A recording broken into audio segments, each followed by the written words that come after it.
Boa noite a todos. Boa noite também para aqueles que estão nos acompanhando aí nas redes sociais, através do Facebook, do YouTube. Primeiramente, gostaria de agradecer o convite, a oportunidade de retornar a esta casa. Para nós é sempre uma alegria muito grande. Então, que Jesus e os bons espíritos possam nos envolver a todos, que a gente possa sentir a paz do Mestre, para que consigamos sair daqui mais renovados do que quando chegados, né? Inspirados a fazer com os nossos esforços um mundo melhor, a começar por nós mesmos. Na noite de hoje nós vamos refletir sobre um capítulo que tem no livro Justiça Divina, né? Por Chico Xavier, através do Espírito Emmanuel. E lá nesse livro tem uma lição com o título que chama No Campo do Espírito, ou seja, na vida do Espírito, né? E neste capítulo, Emmanuel, ele traz uma reflexão sobre a vida do Espírito enquanto aqui encarnados. E ele baseia essa lição na obra O Céu e o Inferno, lá no capítulo 30, no capítulo 7, que tem o Código Penal da Vida Futura, mais especificamente no item 30, que fala das penas futuras. E aí, para a gente entender o que Emmanuel traz e por que ele foi buscar no livro Céu e Inferno, vamos primeiro trazer o que está lá no Céu e Inferno. E lá nós vamos entender que o título se diz Penas futuras. Penas futuras, eu entendo que é algo que a gente vai ter que pagar no futuro, né? Como se fosse cometido um delito, a gente vai ter que pagar por isso. Ou quando acontece um delito aí na justiça dos homens, né? Tem pessoas que pagam uma pena, ou em ambiente fechado, ou paga uma contribuição financeira, ou uma cesta básica, está pagando uma pena. Então, entendo que é isso, que é uma pena que a gente teria que pagar futuramente. E aí, a gente vê que a doutrina espírita, ela nos ensina que quando se fala sobre penas e pagamentos, ela não está baseada somente numa teoria. Quando a gente fala, vamos ter que pagar, o que se faz, o que se paga, não é? Não está só baseada nisso, mas sim nas diversas e constantes observações e nos ensinamentos que nos são oferecidos através dos espíritos desencarnados, através das reuniões mediúnicas, através da própria obra O Céu e o Inferno, onde tem relatos lá de espíritos desencarnados, e tantas outras obras que nos traz relatos de espíritos que passaram pela matéria, que hoje não estão mais e vêm relatar para nós como que é do lado de lá, não é? Então, eles vêm sempre nos ensinando que quando o espírito reencarna, ou seja, ele vem para a matéria, ele traz com ele tendências, né, de outras encarnações. A gente traz aqueles vícios, as aptidões, tudo dentro da nossa bagagem. A bagagem espiritual, aquela que nós acertamos no nosso projeto reencarnatório, quando viemos para cá, é acertado. Olha, você vai ter que trabalhar a paciência, a tolerância, algumas tendências negativas que você tem. Então é colocado tudo na nossa bagagem espiritual, numa mochila espiritual, vamos imaginar. E a gente reencarna e traz essa mochila, né? Tudo isso está nessa mochila que está dentro de nós, dentro do nosso íntimo, vamos assim dizer. Por isso que nós somos submetidos às provas e às expiações, ou seja, a lei de causa e efeito, não é? Então, as penas futuras, ela está aí falando sobre essa lei de causa e efeito. E aí, nessa obra, O Céu e o Inferno, Kardec nos diz que as impressões morais que estão presentes no nosso íntimo são transferidas para o corpo e assim, consequentemente, para as atividades terrenas. Então, por isso que nós vemos algumas pessoas, né, alguns espíritos que reencarnam com alguma dificuldade, com alguma deficiência, porque ele imprime no corpo físico aquilo que ele vivenciou em existências passadas. Mas nós vemos também as aptidões, as virtudes, tudo aquilo que a gente já aprendeu. Porque a gente sabe que o espírito, quando aprende alguma coisa mesmo de verdade, ele não perde. Aquilo é incorporado no espírito e vai com ele para onde ele for. Não é? Então ele traz tanto as deficiências, as tendências negativas, como as aptidões, as virtudes que adquirimos. Não é? E Kardec nos diz que um homem, ele dá um exemplo, que um homem, ele não é músico porque ele tem o dom da música. Mas ele tem o dom da música porque o espírito dele é músico. Deu para entender a diferença? Então, quando ele aprendeu a tocar, por exemplo, violino, ele vai ser violinista sempre, porque aquilo ele aprendeu, incorporou nele. Quando ele reencarna, é só ele ter um simples contato com o violino, com algum instrumento de corda, que ele vai lembrar e vai ter aquela facilidade de aprender. Nós não vemos aí na internet, no YouTube, nas redes sociais, alguns vídeos de crianças pequenas tocando piano, tocando violão, cantando, com maior facilidade, sem ler nenhuma partitura na frente. O que é isso, senão uma aptidão já adquirida? E nessa daqui ele somente relembrou alguns momentos e aí ele flui de maneira tranquila.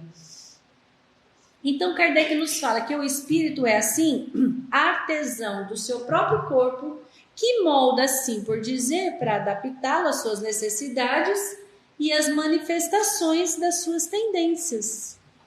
Não é? Então a gente traz no nosso corpo todas as tendências boas e as também não muito boas.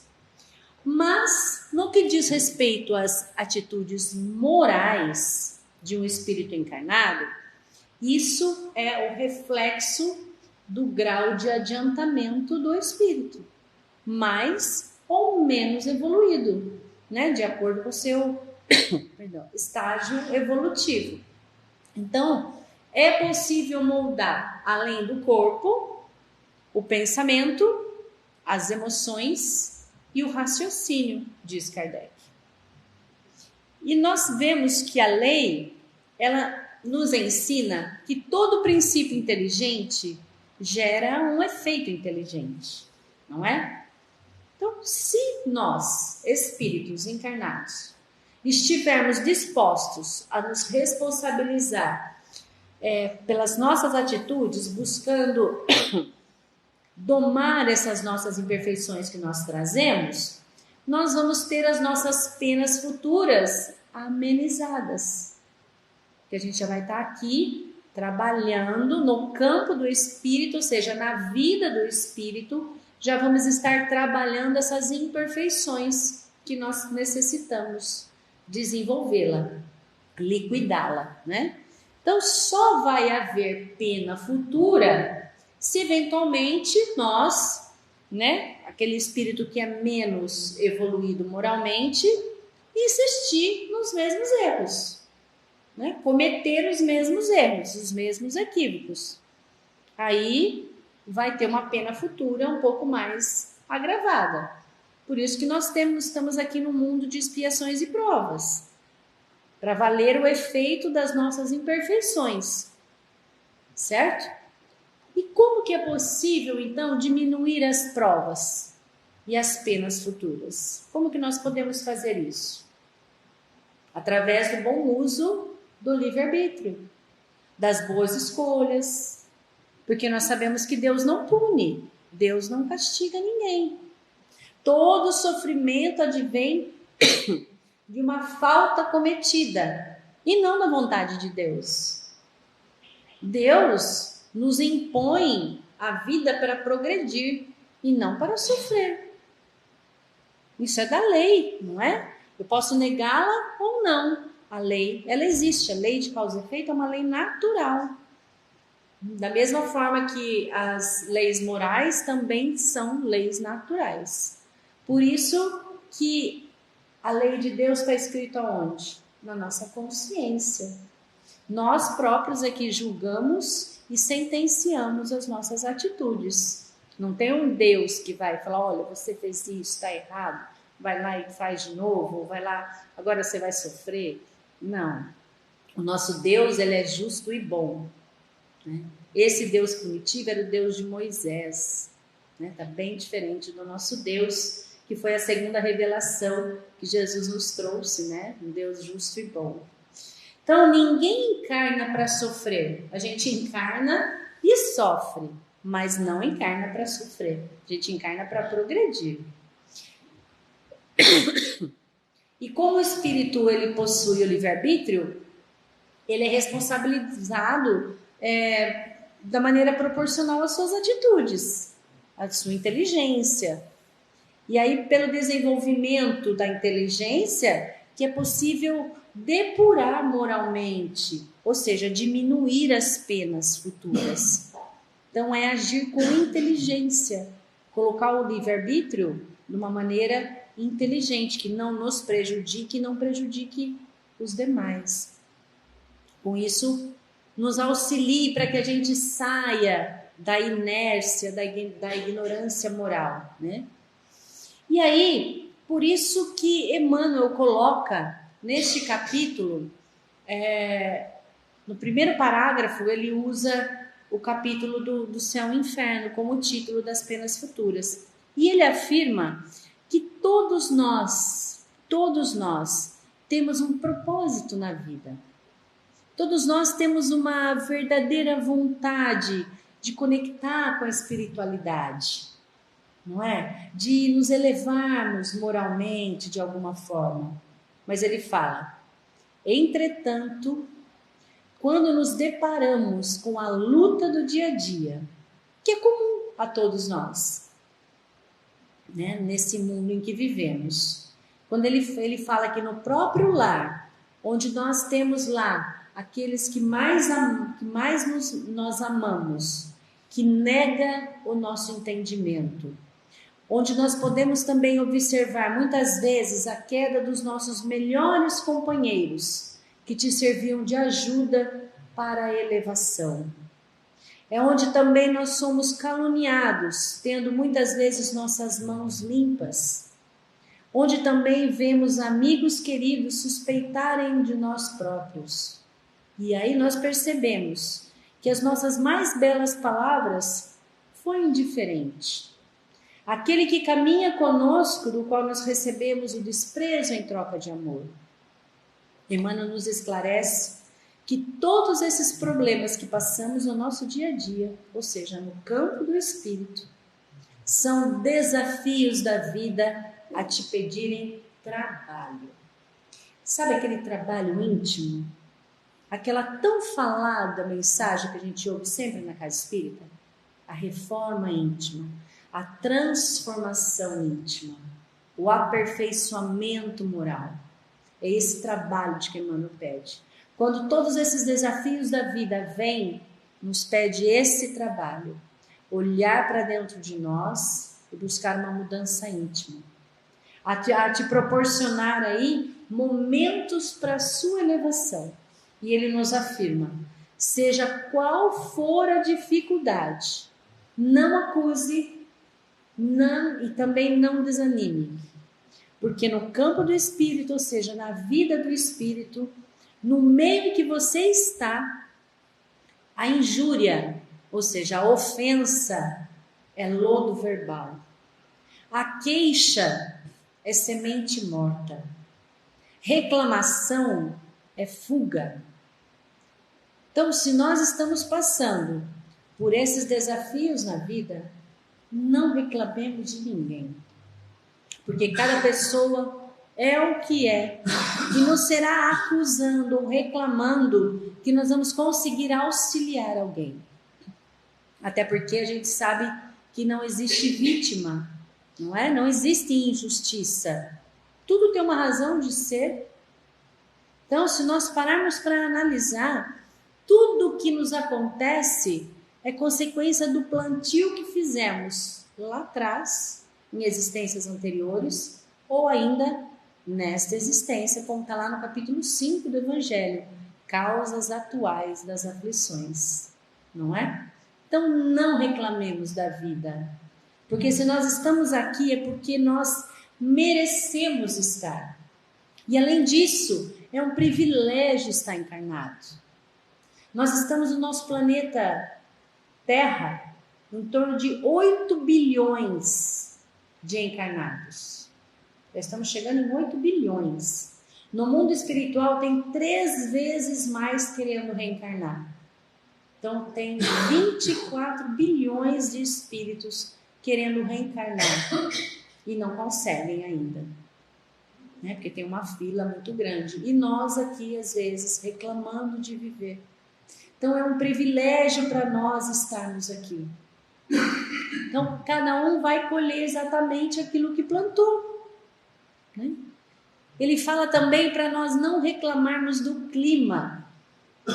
Nós vemos pessoas aí reclamando constantemente, não é? Se chove, reclama. Se venta, reclama. Se faz calor, reclama. Se faz frio, reclama. Só reclama. Nunca está contente com o clima. Cadê o outono que não chega, que está um calor? Né? Ou está muito frio, nossa, não vejo a hora que chega o verão. Não é? A gente sempre reclama. E a natureza, ela é sábia. E ela age buscando o equilíbrio das próprias forças. Diz ele também, não reclamemos da falta de tempo. Porque se nós não desperdiçarmos os minutos, nós teremos o tempo necessário para aquilo que precisamos.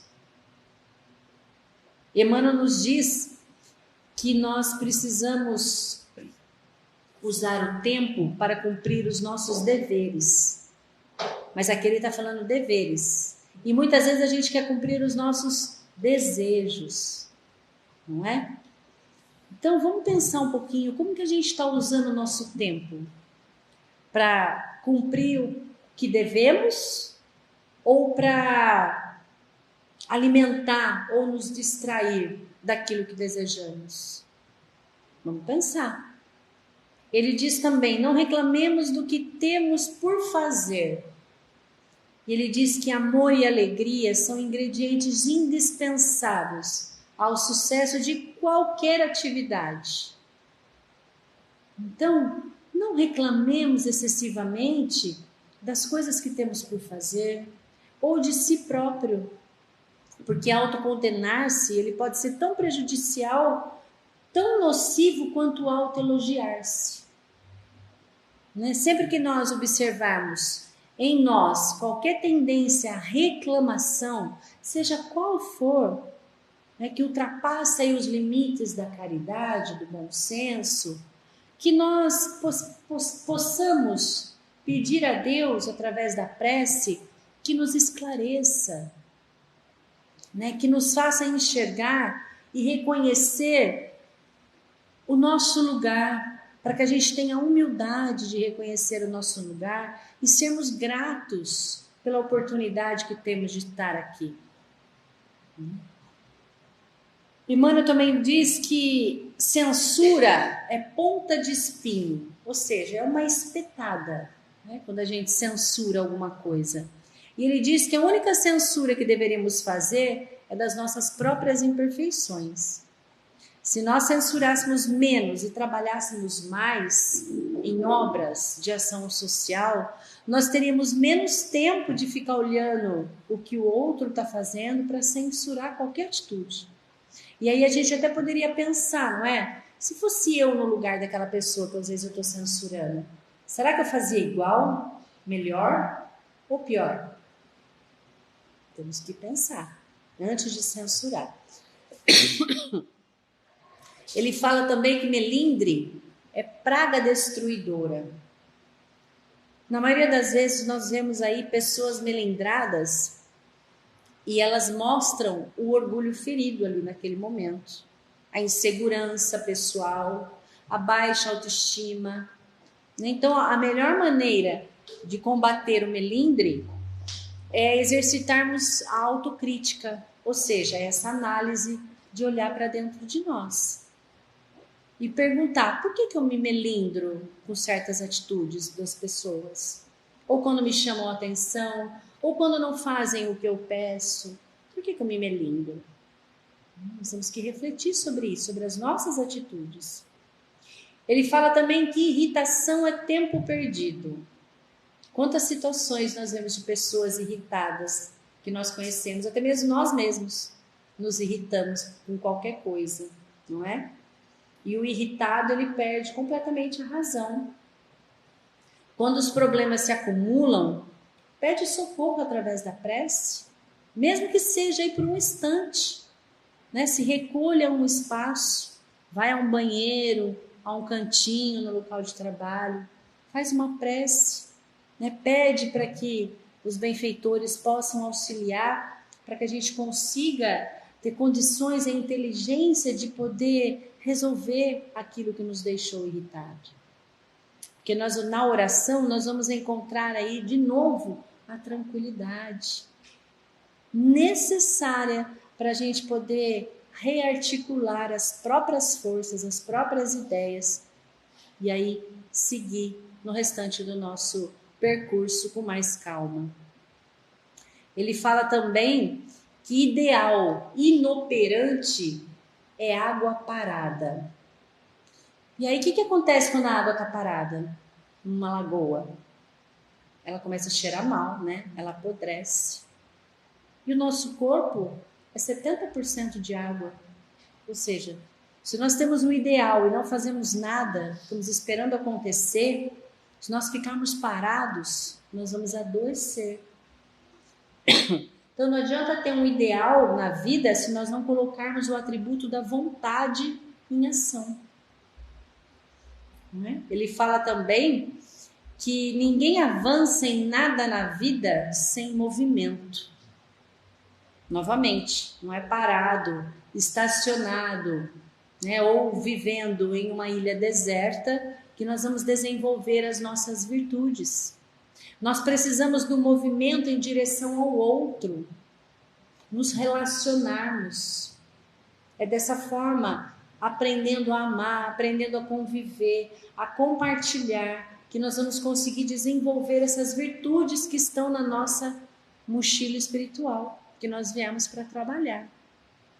Então, fixemos a nossa atenção em tudo aquilo que é útil, que é nobre, que é bom, que é belo em nossa vida. Não nos deixemos desviar do nosso caminho, porque ele fala que no repouso dos braços, ou seja, sem fazer nada, quando chega o problema da hora vazia, os semeadores do mal encontram grande oportunidade de plantar a discórdia e a incompreensão em nós. E será de forma bem sutil, nós não vamos perceber. É onde nós começamos a perder o tempo, complicando aí as nossas próprias lutas e trazendo sombra para o nosso caminho, para depois perder inutilmente a própria vida. Ou seja, a gente acaba perdendo essa oportunidade maravilhosa que nós temos de estar aqui encarnados. Então, ele diz também que não há evolução sem resgate, sem ação. Evolução é suor indispensável. E Chico Xavier já dizia que nós vamos evoluir desidratando, ou seja, pelo suor do trabalho ou pelas lágrimas da dor. Aí cabe a cada um de nós escolher aí de que forma nós vamos querer evoluir. Porque as dores, elas respondem para nós devido à falta que nós demonstramos pelas leis, não é? Não existe culpa na nossa vida. Como nós já dissemos, não existe vítima. Ninguém é vítima aqui, encarnado. Todos nós somos responsáveis por aquilo que fazemos, não é? Então, A dor, ela é sempre a nossa companheira até o momento em que nós estivermos integralmente, totalmente com a lei divina. Está lá na questão 614. Os Espíritos nos dizem que o homem só é infeliz quando da lei se afasta. Ou seja, quando a gente quer pegar algum atalho na vida, quer cortar caminho, quer facilidade, aí a gente acaba sendo infeliz. E a lei estabelece para nós provas e penas que serão reduzidas ou até mesmo eliminadas, sempre que nós, devedores da justiça de Deus, nos encontremos trabalhando espontaneamente em favor de servir, em privilégio de trabalhar. Então, diante das dores que nos apresentam, que nos procuram, olhemos para ela e examinemos lá no íntimo do nosso coração, da nossa alma. E vamos reconhecer que ela vem com motivo justo em nossa vida. E com isso, vamos aceitá-la com paciência, com resignação, aproveitando os ensinamentos que ela nos dá. E admitindo em nós e conosco, para que a gente tenha suficiente coragem para nos corrigir em tudo aquilo que nós tenhamos necessidade ainda, a fim de que nós possamos nos melhorarmos para colaborar na construção de um amanhã melhor. Conforme nos disse Emmanuel, se nós temos a possibilidade de encurtar as nossas dores, as nossas penas futuras, as dificuldades do nosso caminho doloroso, que muitas vezes nós trilhamos, através da busca no bem, através do serviço ao próximo, nesse trabalho que nos engrandece, né? Podemos nos perguntar, por que ficarmos esperando parados? Né?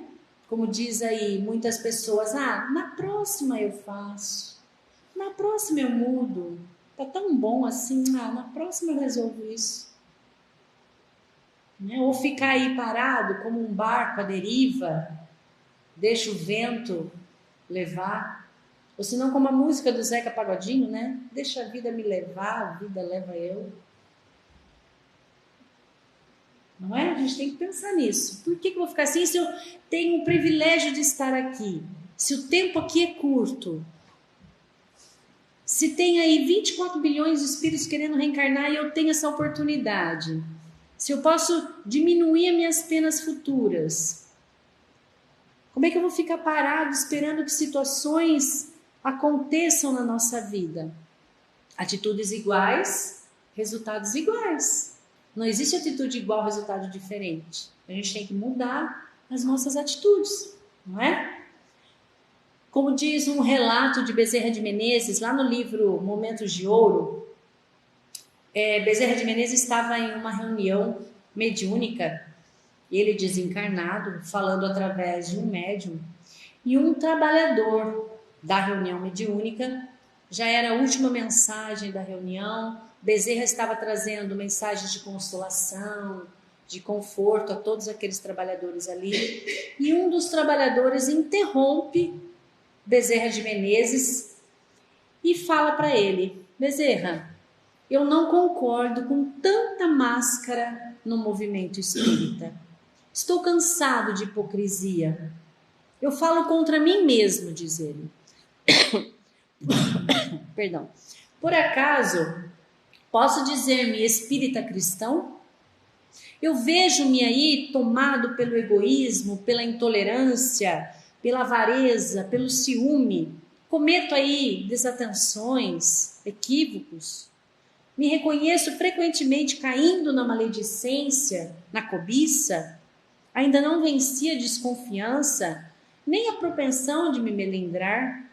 Quando menos espero, caio nos erros da vaidade, do orgulho, articulo ofensas contra o meu próximo, a ambição ainda mora comigo e por isso eu agrido os meus semelhantes com toda a força de minha brutalidade.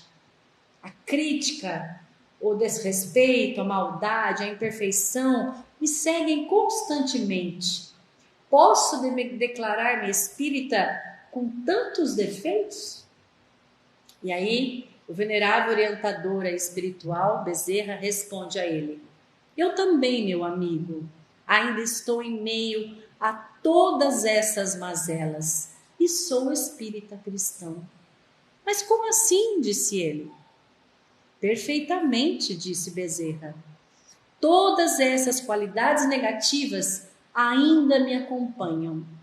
Só existe, porém, um ponto, meu caro, que não posso esquecer. É que antes de eu ser espírita cristão, eu fazia força para correr atrás de todas elas. Agora que sou cristão e espírita, faço força para fugir delas todas. E sorrindo ele disse: como vê, há muita diferença. Não é? Então, o convite da doutrina espírita a todos nós é que nós possamos buscar ativamente, hoje, agora, a mudança de comportamento íntimo, para depois ela se refletir fora de nós. Mudança de atitude, fazemos o que é certo, o que devemos, o que é bom, servir ao próximo com mais amor, trabalhando em benefício do bem. Aí dessa forma a gente vai superar as dificuldades através do amor, se libertando aí de muitas situações dolorosas que poderiam acontecer em nossa vida, nos mostrando aí como bom aluno que já aprendeu a lição e aí modificou a sua conduta na sua jornada enquanto aqui no campo do espírito, ou seja, na vida enquanto encarnado. Então, que nós possamos refletir e repensar as nossas escolhas do dia a dia. E assim, nós vamos partindo para o final, recordando o ensinamento da nossa irmã Sheila, quando ela diz: no campo do espírito, seja qual for a dificuldade, persevera no bem. Fracasso é lição. Dor é porta de acesso às esferas superiores. Quem te agride não te conhece por dentro. Os que te desprezam desconhecem a tua essência. Pensa no bem e esquece o mal. Rompe as algemas que te atam ao pessimismo. Mentaliza o progresso e abraça a tarefa nóbil. O tempo tudo encaminha e a tudo corrige. Veja, trabalha sempre no bem de todos. Trabalha no bem próprio. Muda seus pensamentos, suas atitudes, seu comportamento. Trabalha na seara do Cristo, porque você pode ter certeza que Deus te sustentará e que Jesus estará sempre te guiando com a tua luz no caminho da paz, desde que a gente pegue o caminho reto, sem atalhos, sem cortar caminho, sem pressa, tudo no seu tempo. E aí eu finalizo também com um poema belíssimo de Maria Dolores, onde ela diz: não deixe para mais tarde a palavra calma e boa, que salva, anima e perdoa, curando ofensas ou pesar. Talvez muita gente esteja, na pauta do que te digo, pedindo-te um gesto amigo, que não se deve adiar. Às vezes, num só abraço, numa frase ou num sorriso, temos nós o que é preciso em qualquer reparação. Faze agora o bem que possas, não o aguardes outro dia. Bondade semeia e cria vida nova ao coração. Haja o que houver no caminho, não guardes ressentimento. Todo minuto é momento de ajudar e recompor. Não apontes nem lastimes a incompreensão que te alcança. Para quem segue a esperança, Deus é a presença do amor. Fica aqui a reflexão da noite. Muita paz, muita luz, muita força de vontade, muita coragem para seguir nessa caminhada, buscando aí a reforma íntima, a mudança, ainda aqui, enquanto estamos no campo do Espírito. Boa noite a todos, muita paz.